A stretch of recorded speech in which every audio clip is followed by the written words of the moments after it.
Bonjour à tous, bienvenue dans le décryptage. Au menu, plusieurs sujets vont occuper les échanges. On parlera de ce projet de loi de finances gestion 2025 avec une hausse de 11% et des indicateurs assez précis. On évoquera aussi les progrès dans ce projet de loi transmis à l'Assemblée nationale du Bénin. Dans un autre cadre, on sait que le Conseil des ministres réuni ce mercredi s'est penché sur la question des dialysés qui seront donc prises en compte dans le cadre de l'acquisition des intrants entrant dans le cadre de leur prise en charge effective. Qu'en est-il? Quelles seront les premières analyses? Nous en parlerons. Et puis, en troisième sujet, on évoquera la détention du chanteur de la musique traditionnelle bien connu dans le département de l'Ouémé, Bernardin Ngouzoukou, qui n'est plus libre de ses mouvements depuis quelques jours. Voilà ainsi planté le décor de ce numéro du décryptage sur lequel je reçois avec beaucoup de plaisir Monsieur Stéphane Ahimohossou, cher confrère, bonjour. Bonjour Stanislas. Merci Bonjour. d'être là, ça fait un moment que vous êtes Vraiment, passé par ici. oui, c'est Hum, vraiment un plaisir de hum, te retrouver ouais. et de retrouver nos téléspectateurs. Merci beaucoup d'être là. Vous êtes journaliste. Vous analysez les sujets de l'actualité. On commence par le tout premier. On sait que le projet de loi de finances exercice 2025 qui est transmis à l'Assemblée nationale parle de plus de 3 000 milliards de francs CFA pour l'année à venir, avec une hausse de 11% par rapport à 2024.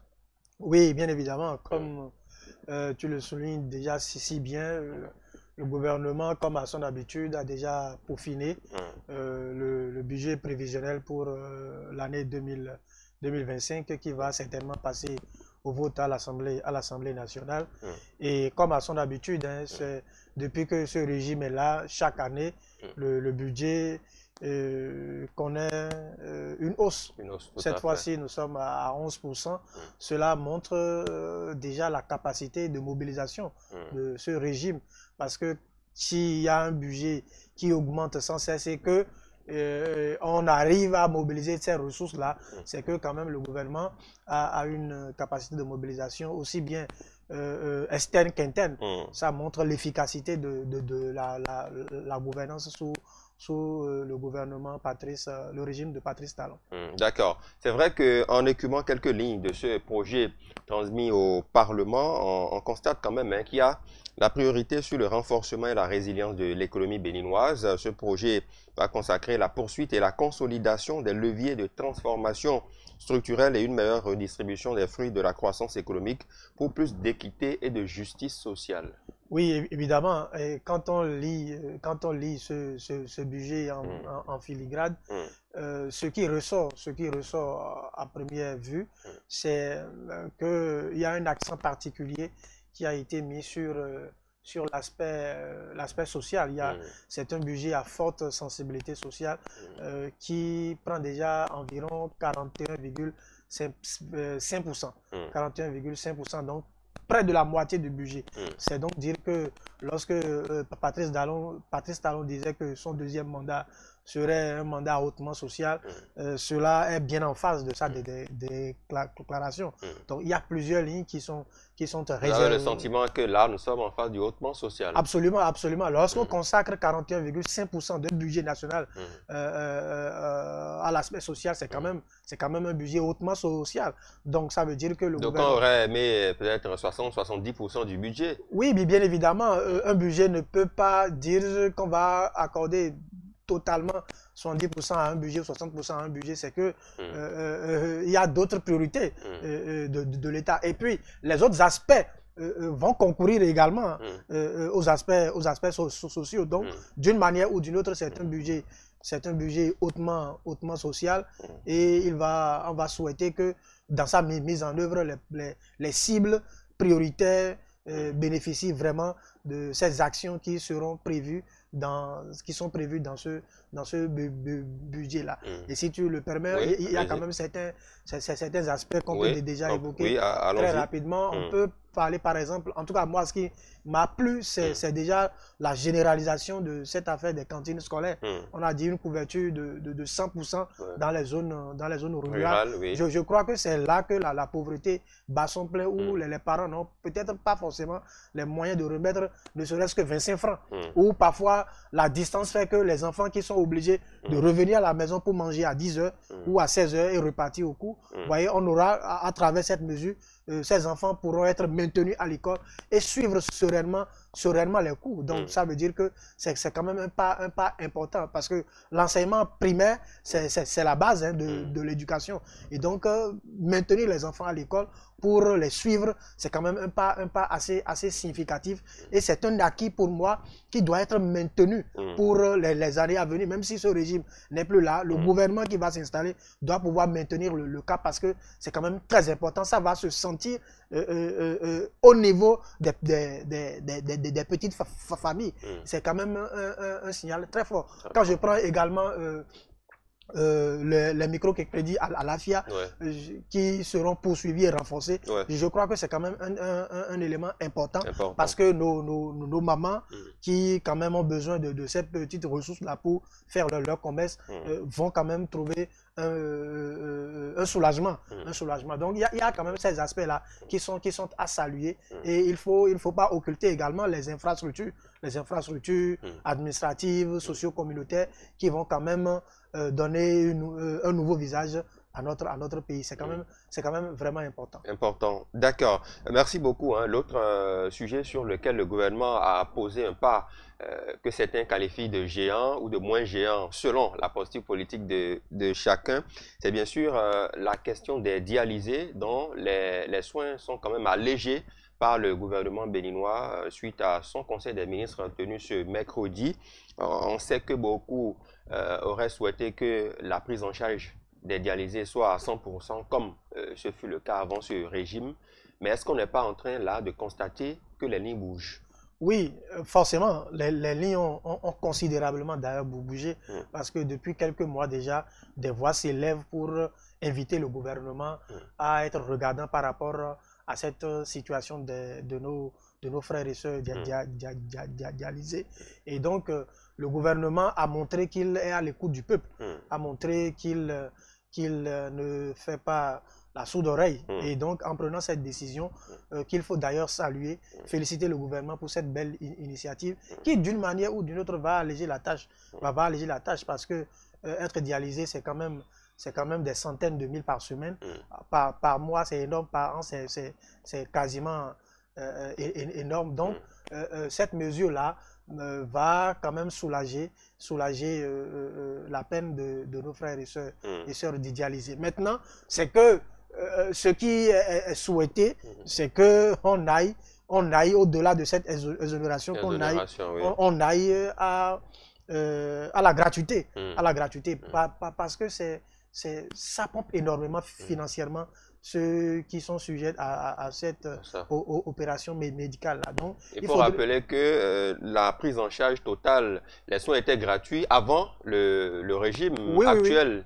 Et c'est en souvenir de cela que beaucoup estiment quand même que si cela avait été possible avant eux, ça peut l'être. Évidemment, oui, les soins étaient gratuits, ils étaient totalement pris en charge avant. Sauf que actuellement, ce qu'a fait le gouvernement de Patrice Talon, c'est que il y a les plateaux techniques qui ont été mis dans certaines localités, ce qui n'était pas le cas, Abomey, Calabi, etc. Ce qui n'était pas forcément le cas. Donc, c'était déjà un effort qui était fait. Maintenant que ça a été fait et qu'on a assez de plateaux techniques un peu partout, il faut maintenant que la prise en charge soit totale. J'espère que c'est un premier pas. C'est un premier pas, parce que n'oubliez pas que c'est un gouvernement qui agit avec méthode et prend des décisions de manière à ce que cela ne pèse pas sur lui après. Donc je trouve que c'est quand même un premier pas, cette exonération-là. Et dans les tout prochains mois, on ira vers la prise en charge. Tout à fait. On sait qu'il y a eu une sortie récente, même avant l'honorable Kamel Ouassangari, qui, sur une chaîne de télévision, a plaidé le cas des dialysés la semaine passée. Il a demandé au gouvernement et au chef de l'État de se souvenir d'eux. Avant lui, il y a des ONG, d'autres personnalités politiques qui ont demandé à ce que les dialysés vraiment soient pris en compte par certaines mesures. Je pense que l'un mis dans l'autre, ils ont été écoutés par le gouvernement. Oui, oui, oui. Il y a les députés, il y a Mm. les organisations de la société civile, Ouais. il y a les acteurs politiques. Politique aussi. J'ai écouté à Ondemel Mm. la dernière fois Mm. qui a fait une communication autour de ça. Autour, ouais. Autour de ça. Ça veut dire que c'est une question qui dépasse même les chapelles politiques. Voilà, C'est une question donc de parce santé. que une question de santé, il n'y a pas de couleur politique à ça, parce que ça peut frapper à tout moment dans n'importe quelle famille, et ça peut arriver à n'importe qui.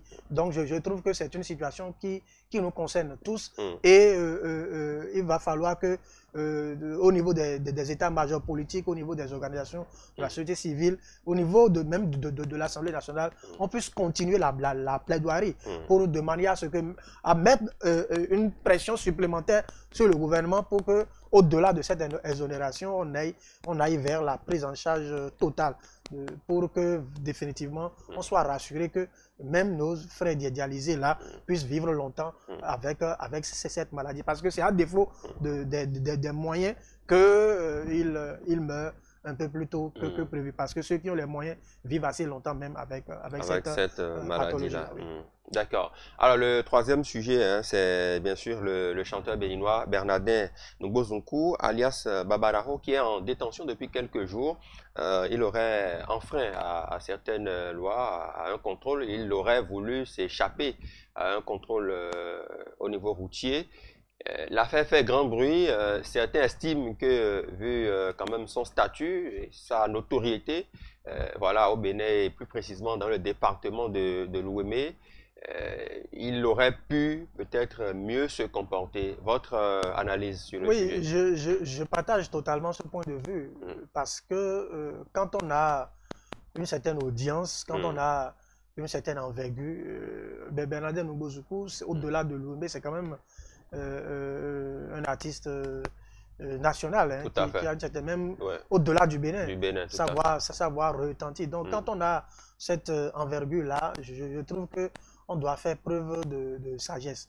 Je n'ai pas la prétention de lui faire la leçon, mais je trouve que sur ce coup, il aurait pu mieux faire. Nul n'est au-dessus de la loi. Son statut devrait même l'amener à coopérer plus facilement avec les forces de l'ordre. Ne pas souscrire à ce que les forces de l'ordre disent. Je trouve que c'est peut-être faire preuve de stabania déplacé. Et donc, il pourra répondre de son acte. La loi ne connaît pas ça. Hein. Si vous tombez sous le coup de la loi vous frappe.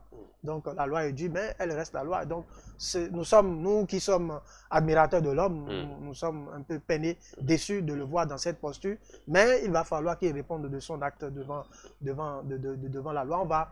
On va peut-être espérer que, puisque c'est quand même un artiste connu, que des lobbies soient faits et que des démarches soient menées pour que très, très, très rapidement cette situation-là puisse connaître un dénouement heureux. C'est certainement que c'est les forces de l'ordre qui se sont senties indignées et qui ont porté plainte. On va peut-être souhaiter que cette plainte-là soit levée et qu'il puisse retrouver sa liberté pour le plaisir de ses fans. C'est vrai que pour information, selon ce que nous avons lu, on dit qu'il a été arrêté à Porto-Novo pour non-respect du code de la route face aux forces de l'ordre. Ce pionnier de la musique a été placé derrière les barreaux lundi 16 septembre après 48 heures de garde à vue. Selon des sources policières, l'artiste aurait refusé de se conformer aux règles lors d'un contrôle routier. En tentant de fuir, il aurait presque percuté un agent de la police républicaine. Donc, absolument. Voilà. Ça dit que c'est une pratique, c'est une démarche qui ne correspond pas à la trempe de l'homme. Donc, je trouve que tu ne respectes pas le code, on t'interpelle, tu refuses d'obtempérer, tu veux même forcer le truc là. Je trouve que c'est pas bien. C'est pas bien parce que on pourrait le traiter comme un badaud, un vil individu, presque un délinquant. C'est pas normal. Donc je trouve qu'il doit pouvoir comprendre qu'il est en erreur, reconnaître son tort. On dit une faute avouée et à moitié pardonnée. Donc c'est certainement que lors de sa prochaine présentation, il sera relâché. relâcher. En tout cas, c'est un souhait. Et il faut appeler les autres artistes également qui se croient déjà trop stars. C'est-à-dire qu'ils ne sont pas au-dessus de la loi. Ils sont stars. Ils se croient trop stars pour faire ce qu'ils veulent. Pour faire ce qu'ils veulent. Je trouve qu'on n'est pas... Être star vous oblige ou vous astreint à un certain comportement. Et je trouve que c'est de ça qu'il va s'agir. Pour tous les artistes. Mais au-delà de ça, Stéphane, on sait qu'il y a deux versants par rapport à l'analyse de cette situation. C'est vrai que nul n'est au-dessus de la loi, vous l'avez dit. Donc, quel que soit notre statut, notre célébrité, la notoriété, il faut qu'on respecte la loi. Absolument. Mais le deuxième versant, c'est est-ce qu'il n'y a pas un brin de jalousie aussi dans certains commentaires? Les gens estiment que, bon, voilà, lui, il se la joue trop. Non, c'est un homme comme évidemment, a priori, ce n'est pas pour la première fois que on le cite dans certains faits comme ça. Mais je trouve que d'une manière ou d'une autre, quand le malheur t'arrive, il y a ceux qui le prennent à leur compte, ceux qui te cherchaient déjà. Donc je trouve que qui en profitent. Qui en profitent, c'est de la récupération, c'est de bonne guerre, c'est une guerre qui va profiter parce que dans leur milieu, là, il y a toujours les jalousies, les trucs de leadership, etc. Donc il y a ceux qui vont prendre ça à leur compte et vont vouloir lui faire la fête. Ils ne vont pas le rater. Et c'est d'ailleurs pour ça qu'il faut suffisamment faire attention. Il faut suffisamment faire attention parce quand on est à un certain niveau. Oui, parce que tu ne sais pas qui te cherche. Tu ne sais pas qui va prendre cette affaire pour en donner une autre tournure. Donc je trouve que ça doit lui servir de leçon pour les fois à venir. Maintenant, pour les autres, ça n'arrive pas qu'aux autres.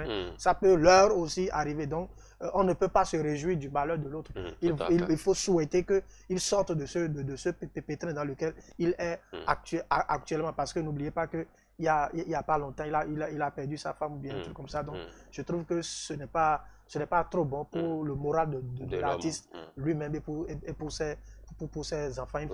Il ne faut pas en faire de trop. Quelqu'un qui est déjà en prison, c'est quand même le moral qui est cassé. S'il faut encore en rajouter davantage, c'est l'abattre. Donc je trouve qu'il faut mettre de l'eau dans le vin et souhaiter que très prochainement, il soit libéré pour le bonheur de ses fans et de ses enfants. Exactement, exactement. Tout en soulignant que nul n'est au-dessus de la loi.